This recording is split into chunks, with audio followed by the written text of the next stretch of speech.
SFI എന്ന വിദ്യാർത്ഥി പ്രസ്ഥാനം അത് നമ്മുടെ കമ്മ്യൂണിസ്റ്റ് മാർക്സിസ്റ്റ് പാർട്ടിയുടെ ഒരു താഴെ തട്ടിലുള്ള ഒരു സംഘടനയാണ്, വിദ്യാർത്ഥി സംഘടനയാണ്. യഥാർത്ഥത്തിൽ ഇപ്പോൾ ഈ നമ്മുടെ പാർട്ടി സഖാക്കന്മാർക്ക്, അവരുടെ നേതാക്കൾക്ക് ഇതിനെ കൊള്ളാനും വയ്യ തള്ളാനും വയ്യാത്ത ഒരു ഇടപാടിലേക്ക് മാറുകയാണ്. മധുരിച്ചിട്ട് തുപ്പാനും വയ്യ, കഴിച്ചിട്ട് ഇറക്കാനും വയ്യ എന്നുള്ളൊരു രീതിയിലേക്ക് മാറിപ്പോയി. അത് മാറിക്കൊണ്ടിരിക്കുന്നു. ഈ സഖാക്കന്മാർ കാരണം, അതായത് ഈ കുട്ടി സഖാക്കന്മാർ കാരണം സംഭവിച്ചത് ഈ പാർട്ടിക്കുണ്ടായ ദോഷം ചില്ലറയല്ല.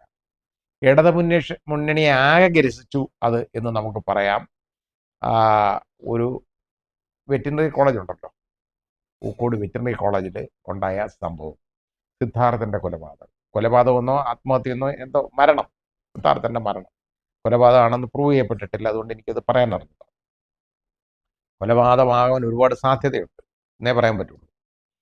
അവിടെ ഒരു ഇടിമുറി, 21 നമ്പർ മുറി എന്ന് പറയുന്ന ഒരു ഇടിമുറി കൊണ്ടിട്ട് ഈ കുട്ടി അങ്ങ് ശരിക്കും ഉപദ്രവിച്ചു എന്ന് പറഞ്ഞു കഴിഞ്ഞാൽ ചവിട്ടി തേച്ച് നാശമാക്കി, റെഡിയാക്കി. ഇത് വിസ്റ്റാൻഡ് ചെയ്യാനൊന്നും പറ്റത്തില്ല. 3 ദിവസം ആഹാരം കൊടുക്കാതെ അവിടെ ഇവിടെ എല്ലാം കൊണ്ട് കടന്നിട്ട് അടിച്ചു. അതെല്ലാം SFIക്കാരാണ്. യവന്മാർക്ക് ആര് ഇതിന് അധികാരം കൊടുക്കുന്നു നമ്മൾ മനസ്സിലാക്കണം. ആരുടെ അനുഗ്രഹത്തിലാണ് അതൊക്കെ ചെയ്തു പോകുന്നത്? എന്നിട്ട് ഇതിനെ വെള്ളപൂശിക്കൊണ്ട് അവിടുത്തെ ജില്ലാ നേതാവ് CPMൻ്റെ ഒരു വലിയ ഘോരമായ ഒരു പ്രസംഗം നടത്തി കേട്ടോ. അയാൾക്ക് അവാർഡ് വല്ലതും, താമ്രപത്രം പറ്റുമെങ്കിൽ അത് കൊടുക്കണം. കാരണം ഇതിനെ ന്യായീകരിച്ചത് അതാ വേണ്ടത്. എന്തായാലും ശരി, ഈ കുട്ടി സഹായകന്മാരെ അകത്തായി. ഇപ്പം അവർക്ക് വേണ്ട സൗകര്യങ്ങളൊക്കെ സർക്കാർ ചെയ്തു കൊടുക്കുന്നുണ്ട്. കാരണം ഇടതുപക്ഷത്തിൻ്റെ അവരുടെ ബാധ്യതയാണല്ലോ അത്. അവർ ഭരിക്കുമ്പോൾ ഇവർക്ക് വേണ്ട സഹകരണങ്ങളൊക്കെ ചെയ്യണമല്ലോ. യവന്മാർക്ക് യഥാർത്ഥത്തിൽ പരീക്ഷ എഴുതാൻ പറ്റുമോ? 90 ദിവസം റിമാൻഡിൽ കിടന്നവന്മാരാണ്. അത് കഴിഞ്ഞിട്ടാണ് പിന്നെ ജാമ്യം കിട്ടുന്നത്. ഈ 90 ദിവസം കോളേജിൽ അറ്റൻഡ് ചെയ്യാതെ, അറ്റൻഡൻസ് ഇല്ലാതെ പരീക്ഷ എഴുതാൻ പറ്റത്തില്ല. പക്ഷേ അത് ഹൈക്കോടതി മൂവ് ചെയ്തു. ഇവരാരും എതിർത്തോ ഇല്ലെന്നുള്ളത് എനിക്കറിഞ്ഞൂടാ. അവരെ പരീക്ഷ എഴുതിക്കാൻ പറഞ്ഞ് പരീക്ഷ എഴുതിയെന്ന് പറയപ്പെടുന്നു. എങ്ങനെയാണെന്നുള്ളതിനെക്കുറിച്ച് എനിക്കറിഞ്ഞൂടാ. അത് വളരെ വികലമായ ഒരു കാര്യമായിട്ടേ എനിക്ക് തോന്നുന്നുള്ളൂ. അത്രയോ എനിക്കതിനെക്കുറിച്ച് പറയാനുള്ളൂ. കാരണം കോടതി ഉത്തരവ് ഞാൻ കണ്ടിട്ടില്ല. അതുകൊണ്ട് എനിക്ക് അതിനെക്കുറിച്ച് പറയാനറിഞ്ഞൂടാ. യൂണിവേഴ്സിറ്റിക്ക് പറയാമായിരുന്നു ഇവന്മാർക്ക് പരീക്ഷ എഴുതാൻ ഒക്കത്തില്ലെന്ന്. അവന്മാർ ജയിലിൽ കിടന്നതൊന്നും യൂണിവേഴ്സിറ്റിയുടെ കാര്യമല്ല എന്ന് അവർക്ക് പറയാമായിരുന്നു. അത് ഇനി ജയിലിൽ കിടന്ന കാലം അറ്റൻഡൻസ് ആയിട്ട് പരിഗണിക്കണം എന്നുള്ളതാണോ എന്ന് എനിക്കറിയില്ല. കൊലക്കുറ്റത്തിന് ജയിലിൽ കിടക്കുന്നതിന്, കൊലപാതകം നടത്തി ജയിലിൽ കിടക്കുന്നവന്മാർക്ക് അത് അറ്റൻഡൻസ് ആയിട്ട് പരിഗണിക്കണം എന്നുള്ളതാണോ എന്നുള്ളതിനെ കുറിച്ച് എനിക്കറിഞ്ഞൂടാ. എന്തായാലും പോയി അതൊക്കെ നടന്നു. അപ്പം ഈ കൊലപാതകം, അതായത് ഈ സിദ്ധാർത്ഥൻ്റെ മരണവും, ദാരുണ മരണവും, അയാളുടെ അച്ഛൻ്റെ അമ്മയുടെയൊക്കെ വിലാപവും, അവിടുത്തെ ജില്ലാ നേതാവിൻ്റെ ഈ പറഞ്ഞ ഘോരമായ പ്രസംഗവും, തീപ്പൊരി പ്രസംഗവും യഥാർത്ഥത്തിൽ ഈ പാർട്ടിക്ക് ഒരുപാട് ഗുണം ചെയ്തിട്ടുണ്ട് കേട്ടോ. കാരണം അവരെ വലിച്ച് താഴോട്ടിടാൻ പറ്റി, അത്തരം പറ്റിയിട്ടുണ്ട്. ഇനി ഇതേപോലുള്ള കാര്യങ്ങളാണ് ഇപ്പം നടന്നുകൊണ്ടിരിക്കുന്നത്. അതാണ്ട് ഇവിടെ കൊയിലാണ്ടിയിൽ ഒരു കോളേജിൽ, സെൽഫ് ഫൈനാൻസ് കോളേജാണ്, അവിടെ അഡ്മിഷൻ 4ാം വർഷ ബിരുദ വിദ്യാർത്ഥികൾ, ഇപ്പോൾ 4 വർഷം വേണമല്ലോ ബിരുദത്തിന്, അതിനു വേണ്ടിയുള്ള അഡ്മിഷൻ വരികയാണ്. അപ്പോൾ എന്തുവാ, അവിടെ ഒരു ഹെൽപ്പ് ഡെസ്ക് വേണം. എന്തോ ഇതിൻ്റെ ഹെൽപ്പാന്ന് എനിക്ക് മനസ്സിലാവാത്ത ഒരു കാര്യമാണ്. അതിന് SFIയുടെ ഹെൽപ്പ് ഡെസ്ക് സ്ഥാപിക്കുന്നതിനെ സംബന്ധിച്ച് തർക്കം. എന്തോ ഹെൽപ്പാണെന്ന് എനിക്ക് അറിഞ്ഞൂടാ. ഈ പിള്ളേർ വരുമ്പോൾ യവന്മാരെ പാർട്ടിയിലേക്ക് ചേർക്കണമല്ലോ, യവന്മാരെ സഹാക്കളാക്കണം. അടുത്ത 4 വർഷം യവന്മാരെ വെച്ച് കൃഷി ചെയ്യണം. അതിനുള്ള പണിക്ക് ഇവരുടെ അഡ്രസ്സും കുറിച്ചെടുക്കും, അവരുടെ ഫോൺ നമ്പരും വാങ്ങിക്കും. അതാണ് ഈ ഹെൽപ്പ് ഡെസ്ക്.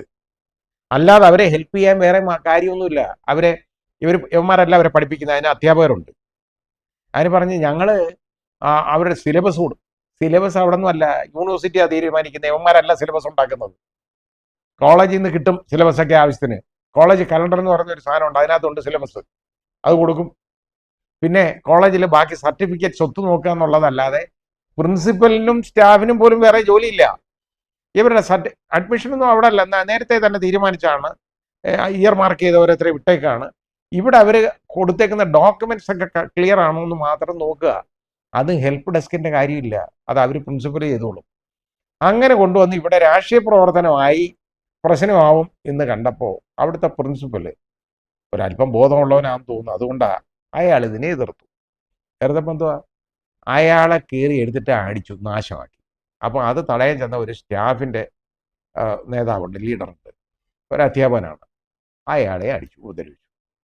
ഇതെല്ലാം കഴിഞ്ഞ് ദൂരെ എങ്ങാണ്ട് നിന്ന SFIയുടെ ഏരിയ സെക്രട്ടറിക്ക് വലിയ പോസ്റ്റാ അത് കേട്ടോ. SFIയുടെ ഏരിയ സെക്രട്ടറി എന്നൊക്കെ പറഞ്ഞാൽ ആരാ ഈ ലോകത്ത്? നമ്മുടെ ഇന്ത്യൻ പ്രധാനമന്ത്രി പോലെ പോകേണ്ട ആളുകളാണ് അവരൊക്കെ ആ രീതിയിൽ കണക്കാക്കണം. അവൻ്റെ ചെവി ആരാണ്ട് അടിച്ചു പൊട്ടിച്ചെന്ന് ആരും, എന്നിട്ട് അതിൻ്റെയൊക്കെ വീഡിയോ കയ്യിലുണ്ടെന്നാണ്. ആ വീഡിയോ എന്ന് കാണിക്കാൻ പറഞ്ഞു. ഇന്നലെ ഞാനിത് മാധ്യമത്തിൽ ഞാൻ നോക്കി, വീഡിയോ ഞാൻ ഇതിനകത്ത് ഏഷ്യാനെറ്റിനകത്ത് കണ്ട ആ വീഡിയോ ഞാൻ നോക്കി, ഒന്നും കാണാനില്ല. അവൻ്റെ ചെവിയിൽ ആരും അടിക്കുന്നത് കാണാനില്ല. അയാൾ ദൂരെ ചെവിയും പൊത്തി പിടിച്ചുകൊണ്ട് ദൂരെ ഒരുത്തം നിൽപ്പുണ്ട്. അതെങ്ങനെ അടിച്ചെന്ന് എനിക്കറിയില്ല. ഇയർ ട്രം പൊട്ടിയിട്ടുണ്ടെന്നുണ്ടെങ്കിൽ അത് പൊട്ടിയവരെ കണ്ടുപിടിച്ച് അതിന് കേസെടുക്കണം. അത് വേണ്ടെന്ന് ഞാൻ പറയുന്നില്ല. പക്ഷേ ഈ പ്രിൻസിപ്പലിനെ തല്ലിയതിന് കേസെടുക്കണ്ടേ? ഇനി ഇതല്ല ഇതിൻ്റെ പ്രശ്നം നമ്മൾ ആലോചിക്കേണ്ടത്. അതായത് ഒരു കലാലയത്തിൽ, ഒരു വിദ്യാലയത്തിൽ അതിക്രമിച്ച് കയറുക, അതിൻ്റെ ഓഫീസിൽ അതിക്രമിച്ച് കയറുക, അതും അവിടെ പഠിക്കുന്നവന്മാരല്ല, വെളിയിൽ നിന്ന് വന്നേക്കുന്ന ആളുകളാണ്. SFIക്കാരെന്നും പറഞ്ഞ് ദൂരെ നിന്ന് വന്നേക്കുന്നവരെ അതിക്രമിച്ച് കയറിയിട്ട് അവിടെ പ്രിൻസിപ്പലിനെ അടിക്കുക, തല്ലുക, അധ്യാപകരെ അടിക്കുക. ഇത് പ്രായമെങ്കിലും ഒന്ന് നോക്കണ്ടേ? എന്നിട്ട് ഇത് ഈ അടി കൊടുത്തു, അതിന് കേസില്ല. അതും കഴിഞ്ഞതിന് ശേഷം എന്താ അടുത്ത പണി? ഞാഞ്ഞൂര് പോലുള്ള ഒരുത്തം നിന്ന് പ്രസംഗിക്കുക. എന്തെന്നറിയോ? കഷ്ടിച്ച് 10-20 വയസ്സ്, അല്ലെ 18-19-20 വയസ്സ് കാണും, പ്രസംഗിക്കുക. 2 കാലം കൊണ്ട് നടന്ന് ഈ പ്രിൻസിപ്പൽ കോളേജ് കയറത്തില്ല എന്ന് പറഞ്ഞാൽ അവൻ്റെ കാല് വിട്ടുവെന്നാണ് അയാളെ. ഇതൊക്കെ പറയാൻ അവൻ്റെ അച്ഛൻ്റെ പ്രായത്തെക്കാളും കൂടുതൽ പ്രായമുള്ള ഒരു മനുഷ്യനെയാണ് ഈ പറയുന്നത്. നമുക്കൊന്ന് ആലോചിച്ച് നോക്കാം. ഇനി വേറെ ഇവിടുത്തെ അധ്യാപകരെ എല്ലാത്തിനെയും തല്ലിക്കൊല്ലുന്നു അവന്മാരെ. എന്നിട്ട് 1 അല്ല 2 ആംബുലൻസ് കൊണ്ടുവരണമെന്ന്. ഒരേ ആംബുലൻസിനകത്ത് കയറത്തില്ല, എല്ലാം കൂടെ 2 ആംബുലൻസ് വേണ്ടി വരുമെന്ന്. ഇതാണ് ഈ വർത്തമാനം പറയുക എന്നുള്ളതാണോ ഈ വിദ്യാർത്ഥി സംസ്കാരം? ഇതാണോ SFIയുടെ സംസ്കാരം? SFIയുടെ നേതാക്കൾ ഇതിന് യഥാർത്ഥത്തിൽ മാപ്പ് പറയണം സമൂഹത്തോട്. കാരണം ഈ വിദ്യാർത്ഥി സമൂഹത്തിനെ ആകെ ആക്ഷേപിക്കുന്നതല്ലേ ഇത്, ഈ പ്രസ്ഥാനം. ഈ രീതിയിൽ ഒരു ഗുരുശിഷ്യ ബന്ധം അധ്യാപകരുമായിട്ട് ഉള്ള ആരെങ്കിലും ഇതിനെ ന്യായീകരിക്കും? ഇതിന്റെ SFIയുടെ ഏതാണ്ട് തലപ്പത്തിരിക്കുന്നെന്ന് പറയുന്ന ഒരാളിരുന്ന് പുലമ്പന്തേ എന്തെങ്കിലും കേട്ടു, ഞങ്ങൾ ഇതിന് ഖേദമൊന്നും പ്രകടിപ്പിക്കത്തില്ല. വേണ്ട, പ്രകടിപ്പിക്കണ്ട. എന്തിനെന്നറിയോ? ഈ മാർക്സിസ്റ്റ് പാർട്ടിയെ കുഴിച്ചു മൂടിയ ഉമ്മരടങ്ങുള്ളൂ. ആ രീതിയിലേക്ക് പോകും. ഒരു കാലത്ത് DYFIക്കാരായിരുന്നെങ്കിൽ ഇപ്പൊ ആ സ്ഥാനം ഇവരെ ഏറ്റെടുത്തു.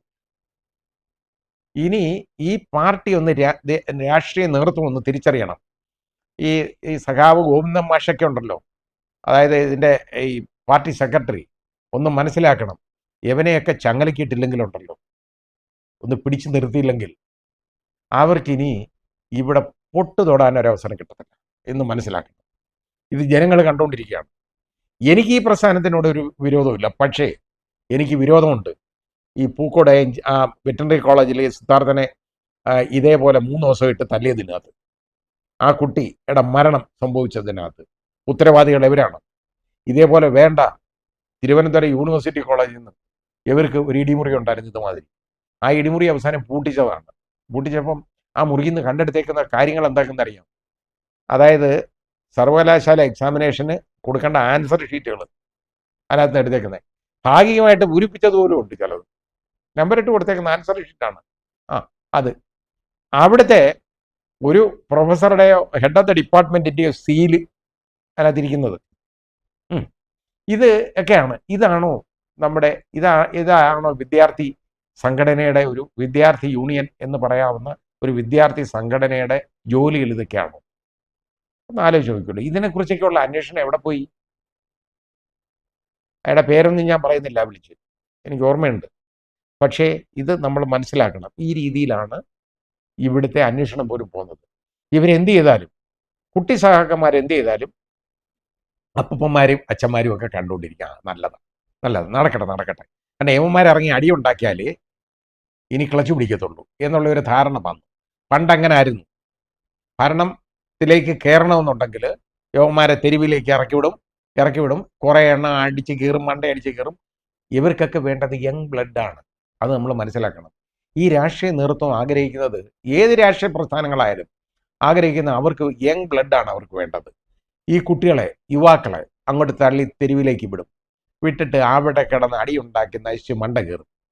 കൂടുതൽ അടി കൊള്ളുന്നവനും കൂടുതൽ രക്തം ചൊരിയുന്നവനും ഒക്കെ അവരൊക്കെ രക്തസാക്ഷികളായിട്ടും വലിയ ആളുകളായിട്ടും അങ്ങ് മാറുക എന്നുള്ളതാണ്. ആ രീതിയിലേക്ക് പോകും. അങ്ങനെ വരുന്നുണ്ടേ അവർക്ക് വിജയം കൊയ്യാം എന്നുള്ളൊരു കാഴ്ചപ്പാട് ഉണ്ടായിരുന്നു.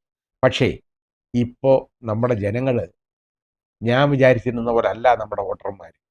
അവരൊരു ബഹുദൂരം മുന്നേക്ക് പോയിക്കൊണ്ടിരിക്കുന്നു.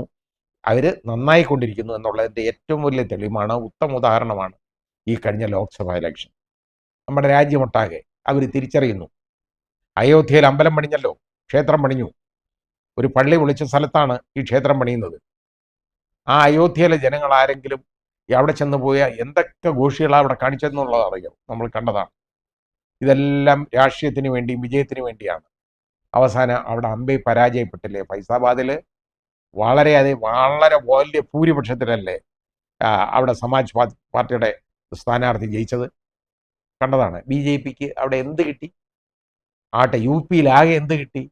എവിടൊക്കെ ഈ അമ്പലത്തിൻ്റെയും ക്ഷേത്രത്തിൻ്റെയും പ്രശ്നം ഉയർത്തിക്കൊണ്ടുവരാൻ പോയോ? ദൈവത്തിൻ്റെ പേരിൽ വോട്ട് പിടിക്കാൻ പോയോ? അവിടെ എല്ലാം തകർന്ന് തരിപ്പണമായില്ലേ? ഇവർ ജയ് ശ്രീറാം വിളിക്കുമല്ലോ. ശ്രീരാമ ഭഗവാൻ ഇവരെ സംരക്ഷിച്ചിട്ടുണ്ടോ? ഉണ്ടെങ്കിൽ അദ്ദേഹത്തിന് അമ്പലം പണിഞ്ഞ സ്ഥലത്ത് വേണ്ടേ അത് നടക്കാൻ? നമ്മൾ കണ്ടില്ലല്ലോ അതൊക്കെ. അവസാനം അയോധ്യയിൽ മത്സരിക്കാനായിരുന്നു ആദ്യം നമ്മുടെ ബഹുമാന്യനായ പ്രധാനമന്ത്രിയുടെ തീരുമാനം. പക്ഷേ ഒരു ഗ്രൗണ്ട് വർക്കൊക്കെ നടത്തി നോക്കിയപ്പോൾ കാര്യം മനസ്സിലായി. അവിടെ നേരെ തിരിച്ച് പഴയ രാവണത്തിലേക്ക് പോയി. എന്നിട്ട് പോലും കഷ്ടിച്ച് കടന്നുകൂടിയതല്ലേ? ഇതാണ് കാര്യം. ഇപ്പോഴും സംഭവിച്ചുകൊണ്ടിരിക്കുന്ന, ഇതിനെ ന്യായീകരിക്കാൻ പോകുന്ന, ഞാൻ പറഞ്ഞുകൊണ്ട് വന്നത് എന്താണെന്നാൽ, ഇത് ഏത് രാഷ്ട്രീയ പ്രസ്ഥാനം ഇങ്ങനെയുള്ള പണികൾ കാണിച്ചാലും, ജനങ്ങളെ ഇതുപോലെ ഉപദ്രവിച്ചാലും, ജനങ്ങളത് കണ്ടുകൊണ്ടിരിക്കുകയാണ്. ജനങ്ങളാണ് യജമാന്മാർ ജനാധിപത്യത്തിൽ. അത് തിരിച്ചറിയണം.